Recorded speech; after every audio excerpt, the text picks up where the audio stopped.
Hello friends, welcome back to Story with Zoe. Today we start the episode 3rd of the Our Office love story. To continue, Kabir रात भर सो नहीं पाता। आयशा का message उसके मन में घूम रहा होता है।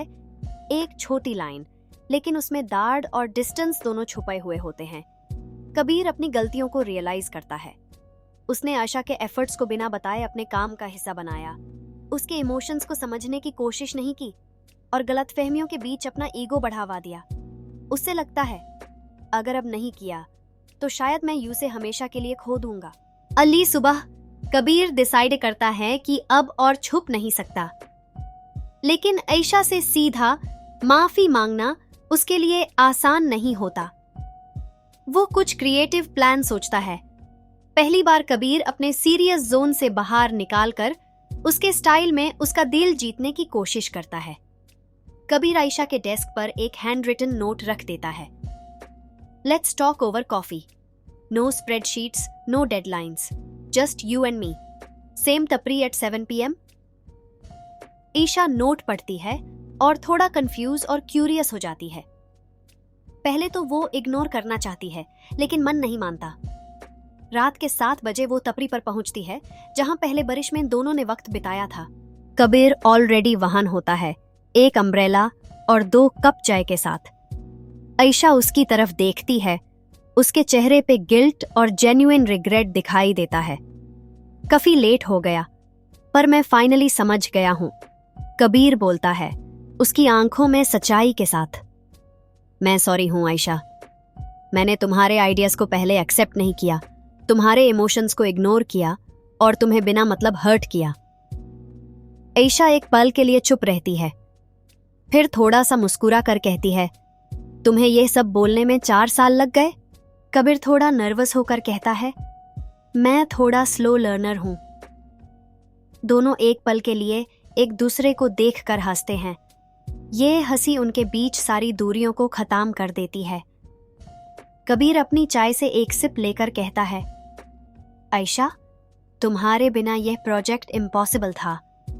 तुम्हारा स्टाइल मेरे से अलग है, पर उसी वजह से हम एक परफेक्ट टीम हैं। और सच कहूं तो तुम्हारे साथ वक्त बिताकर रियलाइज किया कि जिंदगी सिर्फ डेडलाइंस से नहीं चलती। आयशा कहते कहते रुक जाती हैं।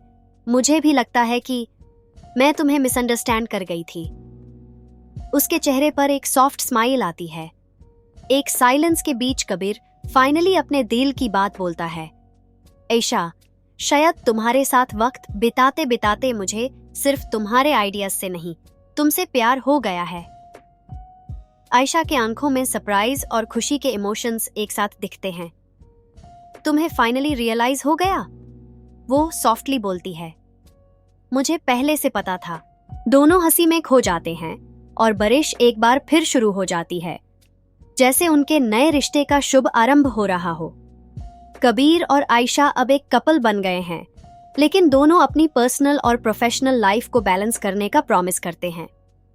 कबीर सीखता है कि काम के अलावा भी जिंदगी है और आयशा को समझ आता है कि डिसिप्लिन और स्ट्रक्चर भी जरूरी होते हैं।